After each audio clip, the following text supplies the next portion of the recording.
Hello, welcome again for our career counseling training. So we are done with the first 5 topics of our career counseling module. So let us move to topic number 6 of the career counseling module, or career counseling training, development and training, which is career development and growth.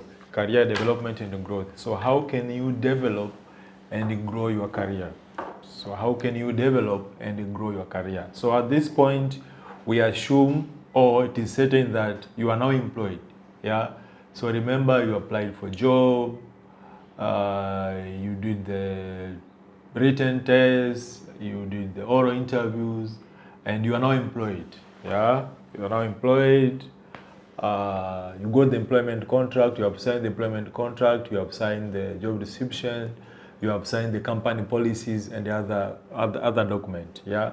So you are now an employee. So how are you going to help or support yourself to develop and grow your career internally in that organization or in different organization? Yeah. So our topic number 6 is about that one: career development and growth. Yeah. So what is learning or development? So we mean acquiring new knowledge and skills. Yeah, it's about acquiring new knowledge and skills formally and informally through normal class training, online learning, or through experience, or through different approaches to career development. So learning and development is about acquiring new knowledge and skills through formal and informal training or learning, also through experience and so forth and so forth. So acquiring new knowledge and experience, or becoming an expert or specialist to your position or to your role. Become an expert or specialist to your position or your role. Mastering your position or mastering your occupation or your position or your profession. Yeah. So it's about acquiring new knowledge and skills and developing competencies to particular jobs or position or profession over a certain period of time or specified period of time. So that's about learning and development, or development and growth. So when we're employed and after performance management, you will sit with the supervisor or manager and to tell you about your performance, the areas you performed well and the areas you didn't perform well, and your manager will recommend or propose your areas of development, your weakness areas. So they will recommend your areas for training or for learning or for exposure. So this process of talking and recommending your development areas with your manager, we call it training needs analysis or training needs assessment. When your employer or supervisor proposing your areas for development and the modality or the form of which you can address your performance gaps through learning and training and other ventures or approaches. So it is called the TNA, which is the training needs analysis or training needs assessment. And also remember, the employer or the company is not going to pay for your learning or training for areas which are more personal to you. No. They are more concerned or interested on areas which will help the business or will help the company. So the company or the employer can pay for your training on areas which will support the business. So they are nurturing your competence and abilities and skills on areas which will support the business, so that you can serve their customers well, or their clients well, their beneficiaries well. That's the interest of the employer in investing in your learning. Yeah. So there must be a return, and the returns are excellent performance in serving their client, their customers, or their beneficiaries. Yeah. And just in case the employer will not pay or invest in your learning or training in areas of your own personal development for your career development, but it's not related to the position or that company, so you have to pay it by yourself. And we have a terminology about it. We'll talk about it later. When you take charge of your own career, when you do when your career development is self-driven, we'll talk about it later. So yeah. So what is performance management? So and why does company performance management? It's a continuous process. It's like a daily, weekly, monthly. It's a continuous process, tracking and monitoring your employees' progress. It's a continuous process. So you are given performance goals, you are given performance areas, you are given KPIs, performance indicators. They are giving working tools and equipment. Yeah, you are given all the information and materials you need to support you in excelling in your position, excelling at your position. So it's a continuous monitoring and tracking progress of an employee in terms of how you execute your role or your position, how you implement the activities put on your table. Yeah. So you are given list of a list of activities to be done. And one, you have job description. Second, you have like 3 to 5 performance goals, and with KPIs and with time frame, and there will be like quarterly review, or at least mid-year review and annual reviews. Yeah. Then we have organization goals or business goals. So these are what the organization wanted to achieve in the long run or in a short period of time, whether it's annually, whether it's every year, or in the coming 5 years or 10 years. Yeah. So we call them performance goals, organization goals, or business goals. It's what an organization tries to achieve or wants to achieve in that particular financial year or calendar year, or in the next 3 years, 5 years, and 10 years. So they are called organization goals or business goals. And these goals are distributed to each department, or to every department, and to each individual. So every individual job description is designed in such a way all of the individual job description contribute to the overall organization goals or business goals. And the same applies to each department, has their own mandates or responsibilities, of which each department support the overall business goals or organization goals. So we call it cascading, top down, the organization goals to departments, to sections and units, and to individuals. Yeah. Then we have performance goals, which are for individuals. So remember, I said we have you have a job description and we have performance goals. So let's say in your job description you have 10 or 15 or 20 tasks and responsibilities. Yeah, but the performance goals is just a summary of the 20 or 15 or 10 responsibilities into a maximum of 5. We normally recommend minimum 3, a maximum of 5 performance goals, yeah, with KPIs. So it's a minimum of 3 performance goals, a maximum of 5 performance goals with KPIs, yeah. Then we have performance goals and the development goals. Now, development goals, these are your areas of improvement or development, and development goals are extracted or collected from the TNA, training needs analysis or assessment. So you have like 5 performance goals, and you have like 2 or 3 development goals, or even up to 5 development goals, or your areas of improvement, areas of development, and it has to be well described on how you are going to address your development areas. Are you going to attend formal class training? Are you going to do some learning? Are you going to use your mentor or supervisor to guide you, to train you? Are you going to read the books, or the company is going to transfer you to other to other offices or to other departments for you to learn? Yeah, so some learning can get by exposure, so you can be transferred to other departments for learning, or to other offices but in the same company geographically to learn from others. So there might be different way of learning. Yeah. So we have performance goals and we have development goals.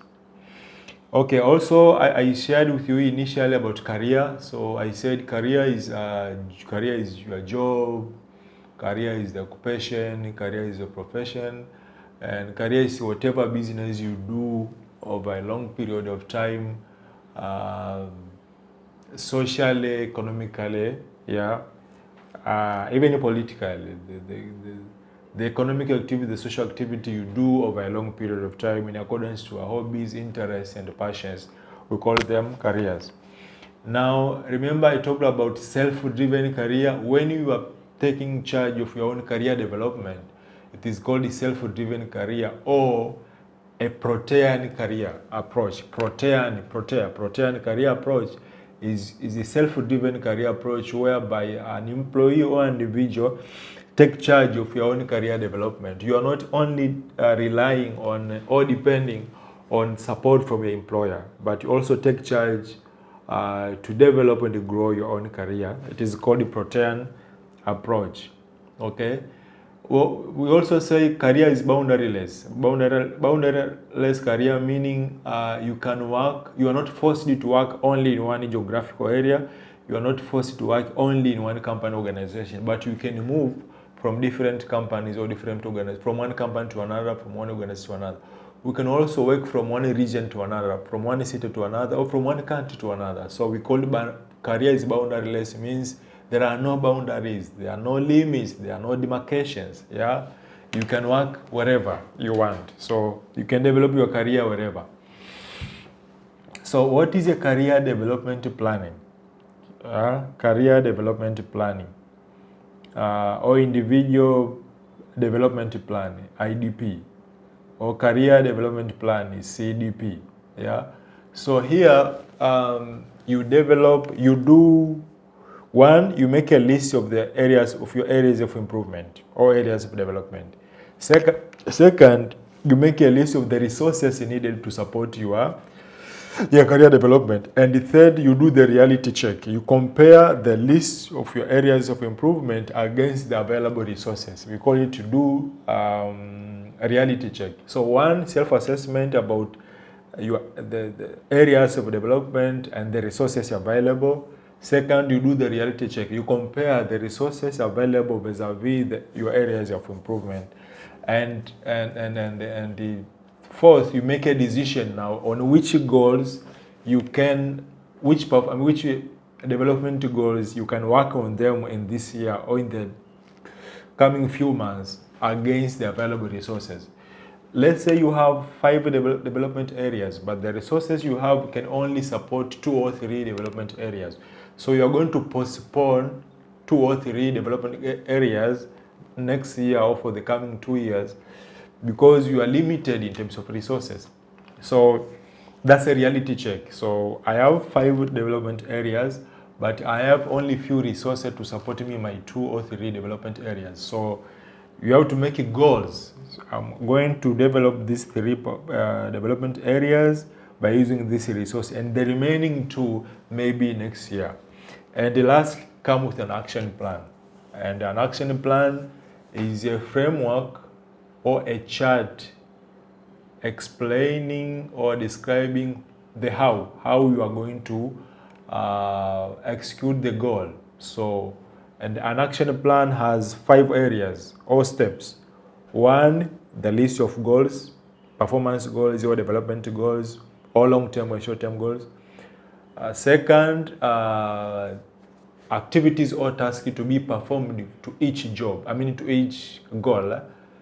And third, the resources needed, the list of resources needed. Fourth, the deadline or time frame for each goal, for each development goals, how long it will take you or how long you will finish it. And the last one is, how are you going to measure your progress? How are you going to measure the success? To tracking the progress and measuring that I've now achieved it and now I have it. Yeah, now I have it. So one is the goals, second, activities and tasks, third is the resources needed, fourth, the timeline or deadline, and lastly, measuring the success or achievement. Okay, so let us talk about the approaches and the methods and the ways of which you can develop or grow your career. So how are you going to address your weakness or your areas of improvement? Yeah. So we have some approaches like 10 or 15. So 10 to 15. Yeah. So we have formal education, we have executive learning or executive education, we have personality assessment, we have performance appraisal, the use of personality assessment, feedback, the use of performance appraisal feedback, we have the use of 360 feedback, we have enlarging the current job, or job enlargement. Then we have job rotation, we have transfers, we have promotion, we have volunteering or temporary assignment, we have mentoring, we have coaching, and lastly we have the use of succession planning. Yeah, so I'm going to explain one by one.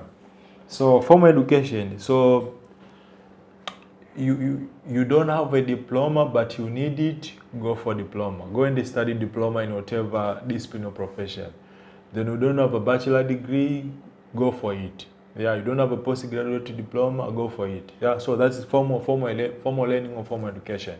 So go for senior high, go for diploma, go for bachelor degree. Yeah, and sometimes your employer organization can pay for you some tuition fees, others will not pay. So you have to do it by yourself. That is formal education.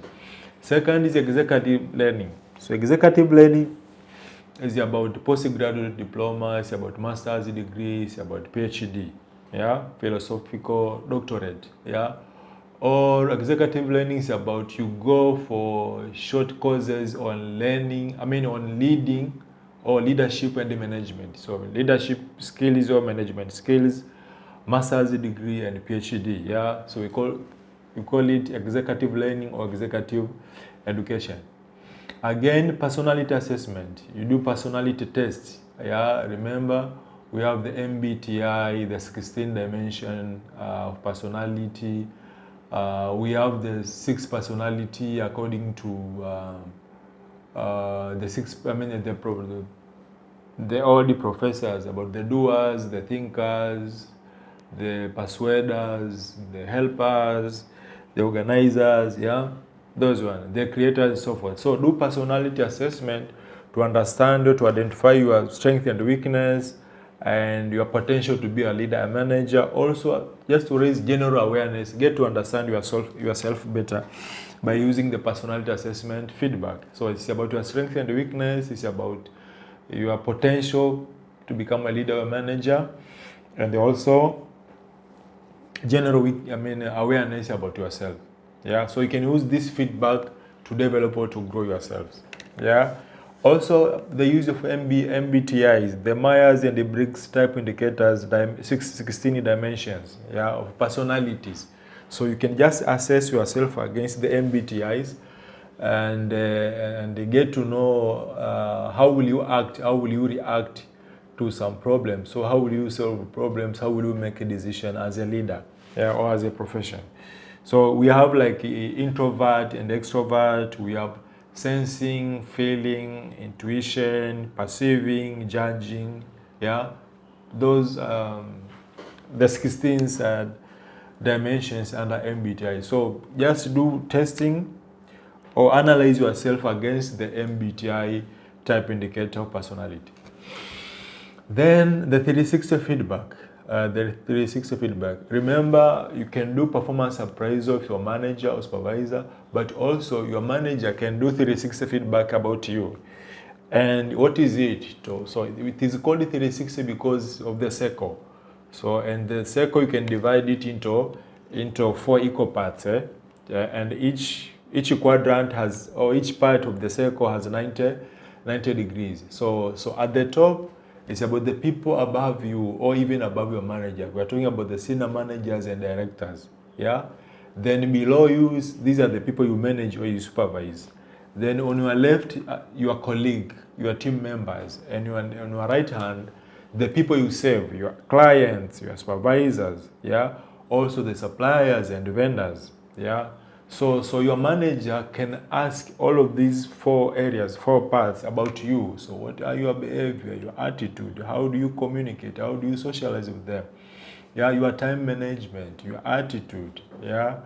So how do you treat them? What are your strengths? What are your weakness? Yeah. So we call it 360 feedback. Then you will use the feedback, you will use the report from 360 feedback to develop yourself, to work on your areas of your improvement and to maintain the good feedback about you. So from the feedback, you are going to receive positive feedback and negative feedback, or positive feedback and constructive feedback, or corrective feedback, like areas of your development. So for the positive feedback, maintain it. And for the constructive feedback or negative feedback, or corrective feedback, is for you to work on your areas of your development or your weakness areas, the areas people complain about you.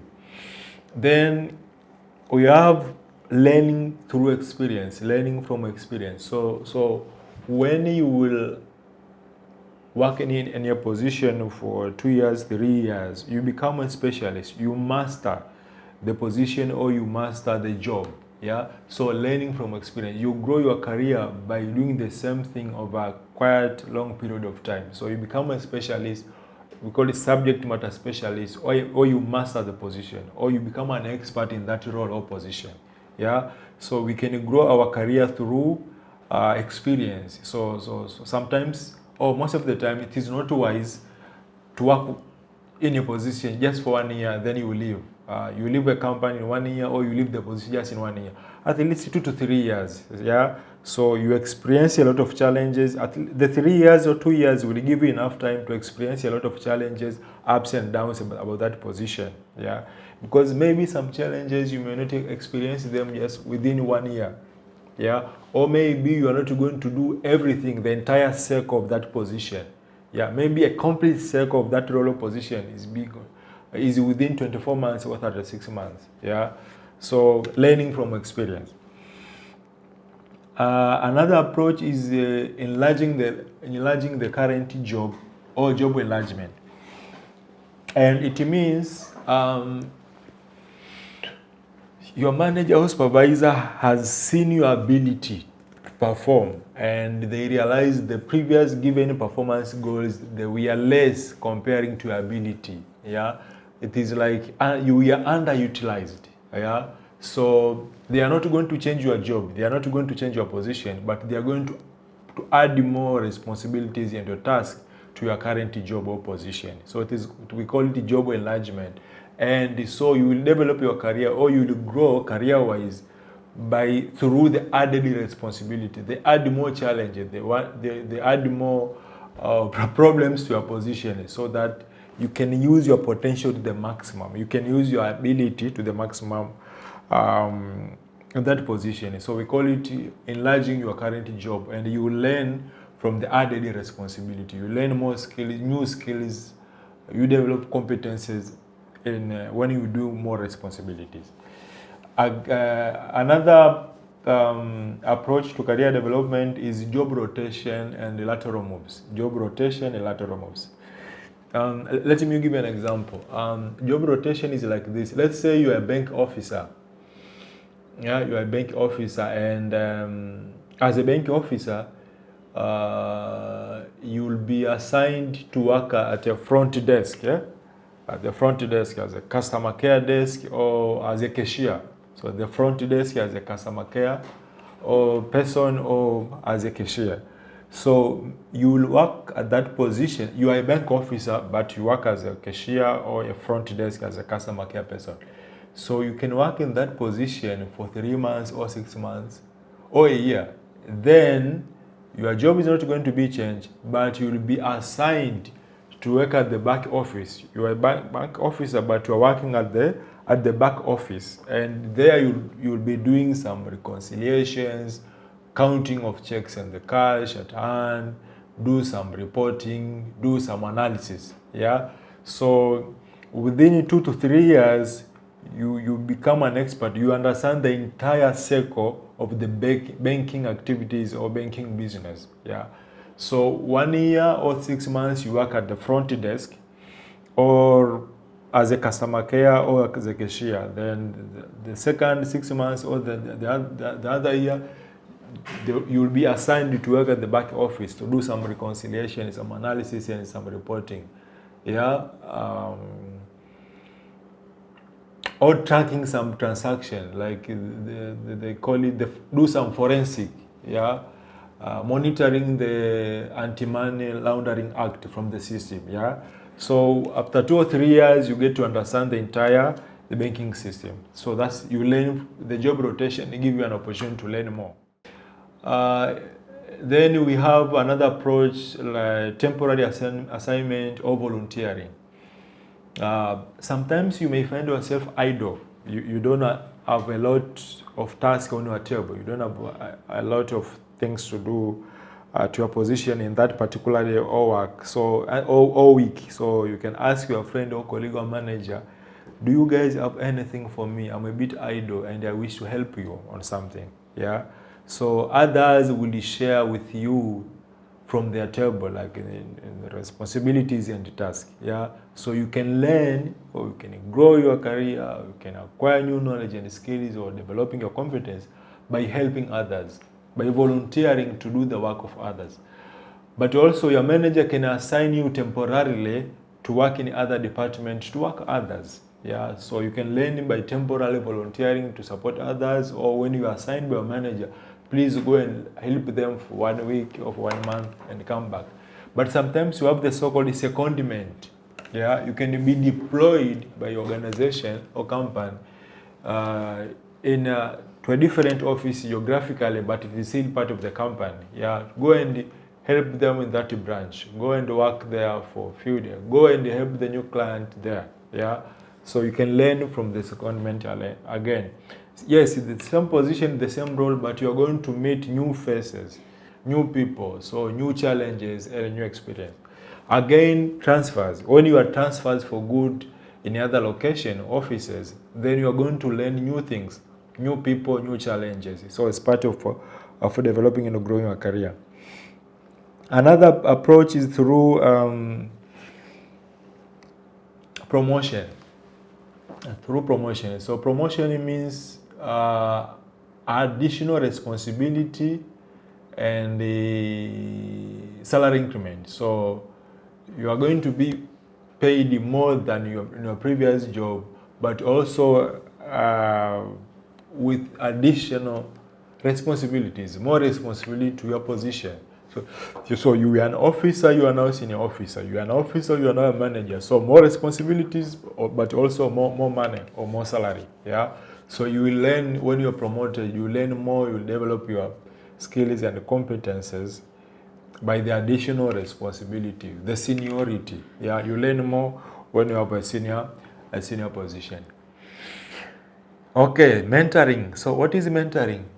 Mentoring, as a process, is learning from experienced professionals. So you are going to ask someone officially and voluntarily to accept helping you to act as your mentor. So they are going to be your mentor and you are going to be the mentee. So these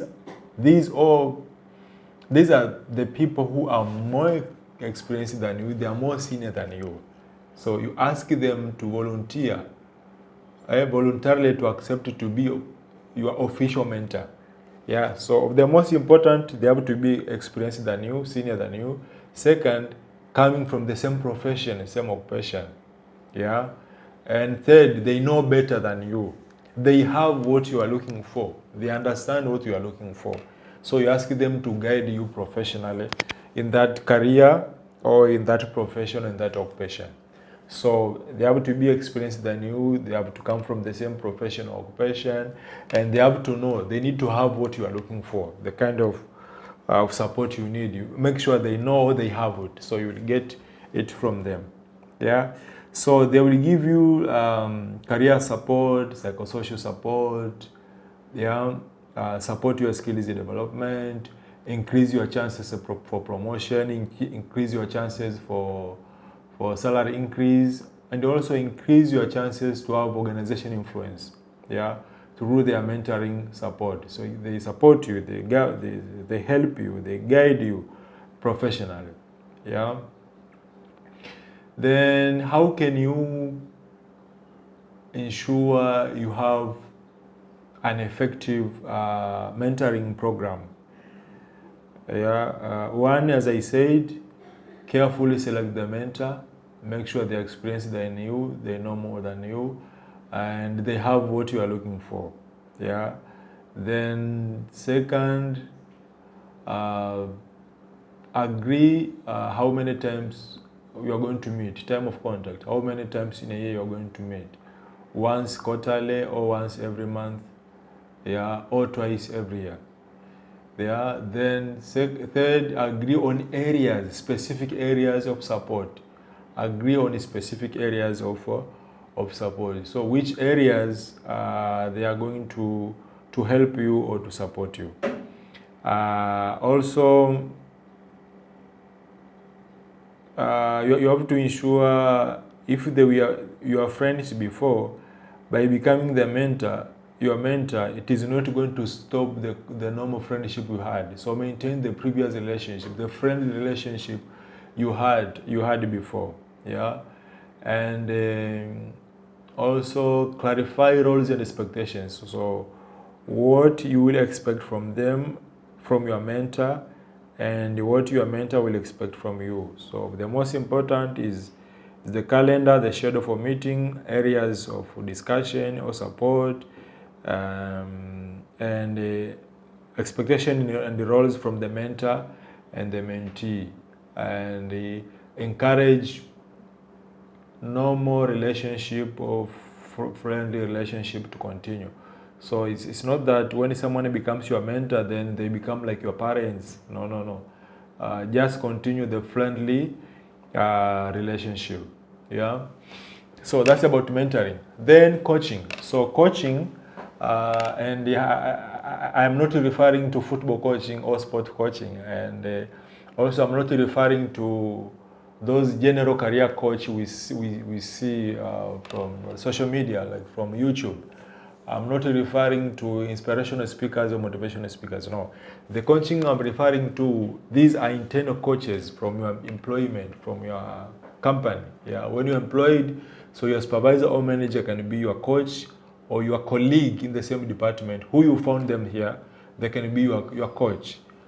So I call them internal coach. So your supervisor and manager can support you, can help you to settle in your current job. Yeah, so they understand the environment, they understand your role, they understand your position. So your manager, supervisor can guide you professionally.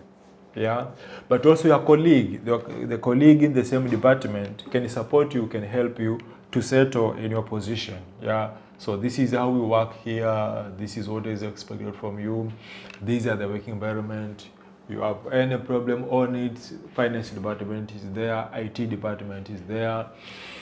You want to buy something, the restaurant is there, the shop is there. Yeah, so they support you, they guide you on how you can survive well in that particular organization. So we call them internal career coaches.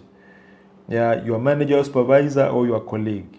Yeah, internal career coaches. Yeah. Succession planning. So succession planning is about identifying the next potential leaders and managers in an organization. Identifying people who can assume senior role, senior responsibilities, or responsibilities for the senior position. Yeah, identifying the next manager or the next leaders in an organization. That's a succession planning process. And it's about performance, attitude, behavior, and it's about leading self and others, and it's about developing self and others. Yeah, so it's about most of the criteria, or the common criteria, is about excellent performance, individual performance, and team performance, as well as supporting your development, supporting other people's development. So self-development and developing others, self-leadership and leading others as well. and the attitude, behaviors, characters towards others. Yeah, so that's how we use the succession planning. Yeah, and we also call it recruitment from within. Yeah, recruitment from within. So let's say in an organizational structure where we have a CEO or MD, then we have directors, senior managers, and senior officers. And it happens that one manager leaves the organization by resignation or termination. Yeah.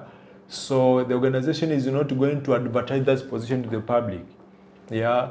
They will do internal recruitment or recruitment from within by promoting one of the managers who we are ready in terms of performance, behavior, attitude, characters, leading others and managing others. Yeah. So it's just promoting someone within. Then the lower position, for the junior position, you can advertise them to the public. But the managerial, mid-level position, the senior management position, and the executive position, most of the organization, they do not advertise to the public, but they do internal recruitment or internal promotion.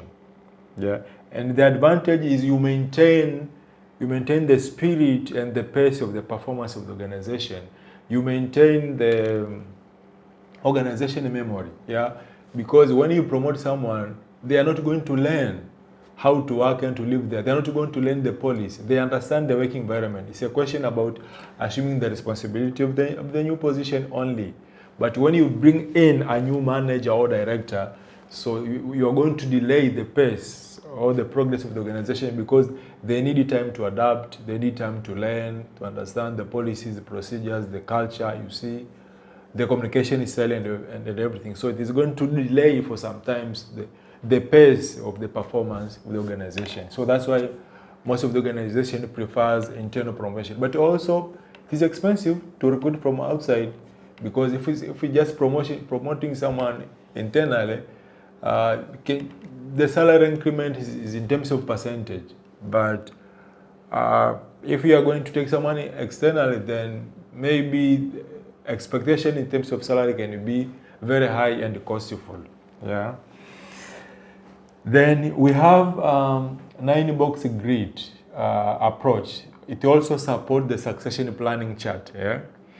9-box grid approach. So in XY axis, for those who likes mathematics, arithmetics, in XY axis, so we draw like 9 boxes at the XY axis on the first quadrant of the circle, the first quadrant out of the 4 quadrants, the first quadrant on the right hand side.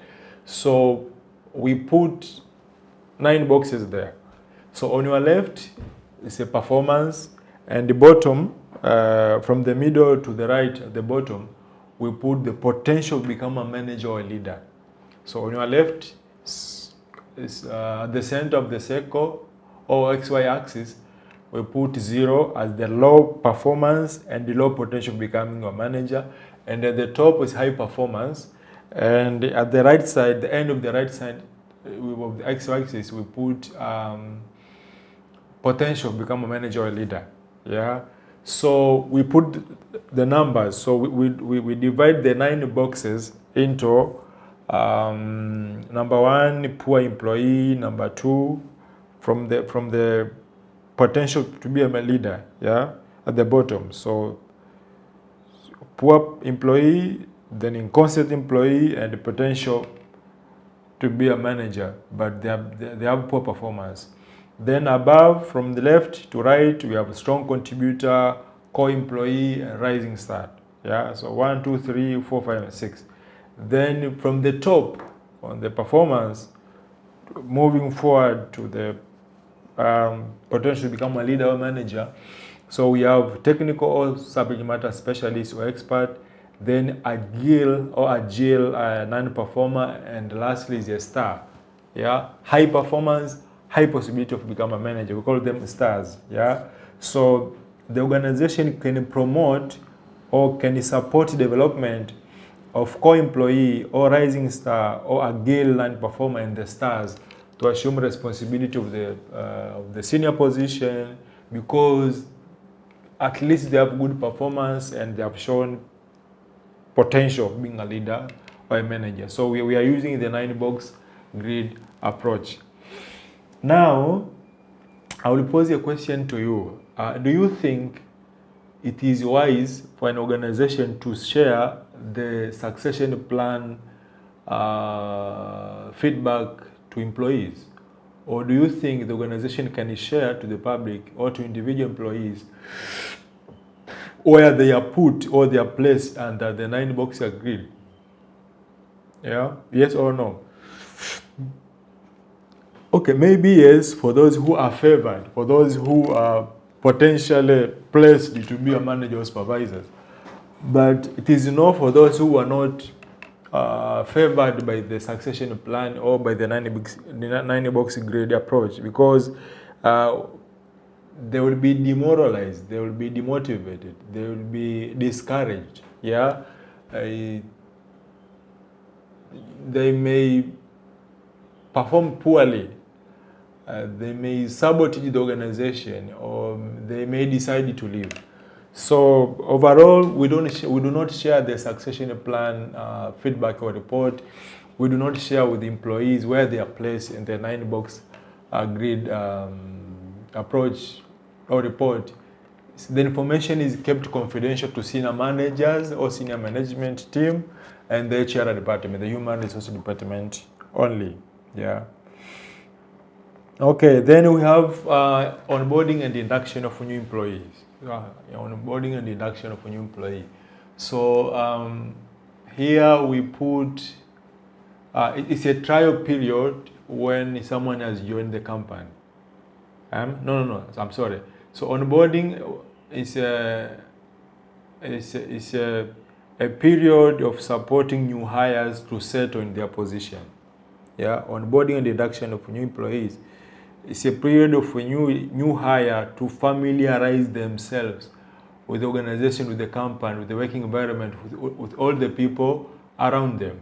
Yeah, that's onboarding and induction. So you need to use the induction and the onboarding period properly to talk to your managers and everyone in the organization, so that you can settle very quickly the organization and start doing your job. So with the company policies and procedures, the working tools and equipment, get the business cards, get the staff ID or the employee ID, get the computer, get the office, get all the policies and the manuals and the notebook and everything. Yeah, go through different departments and introduce yourself. Of course, your HR department will take you around, or your supervisor manager will take you around. Familiarize with every department, with everyone. Yeah, so it's a period of, it's 1 day, 2 days, 3 days, or 1 week, even 2 weeks, depends on the seniority of the position, and it depends on how big or small the organization is. Yeah?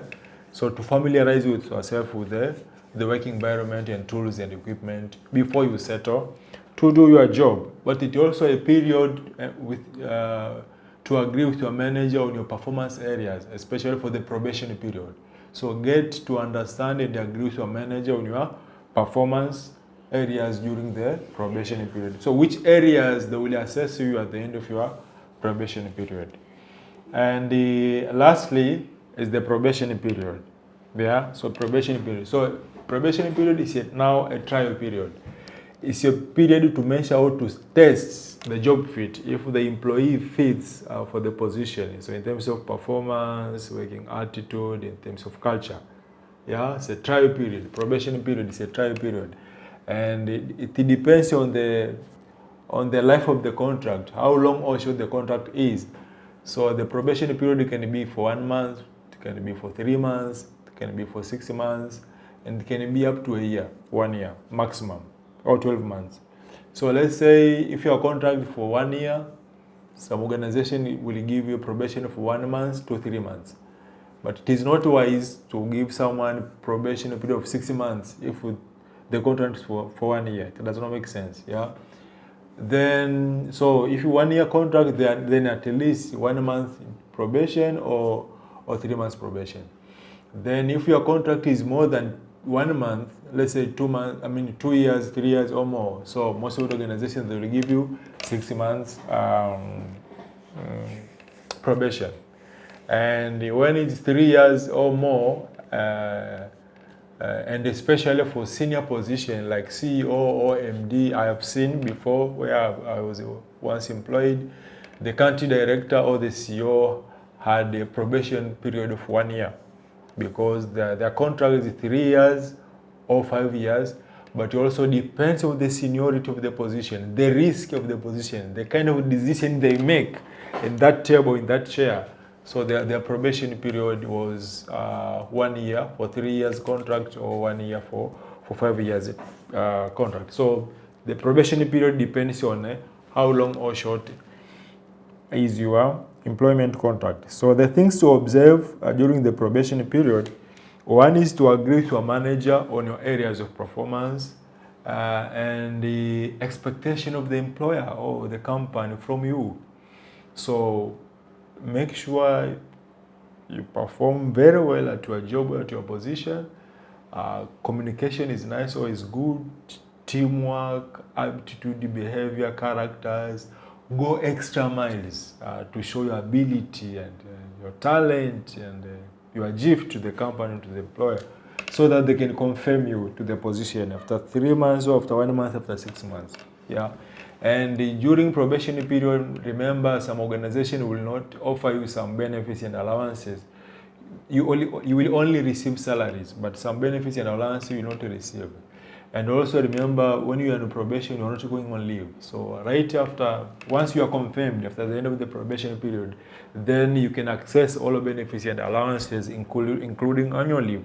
Yeah. So use wisely or perform better when you are at the probation period or when you have a probationary contract. Okay. Thanks so much. So that marks the end of our topic 6 on career development and growth. Yeah, I hope I shared with you very relevant information to support your career development and growth. Okay, so thanks so much.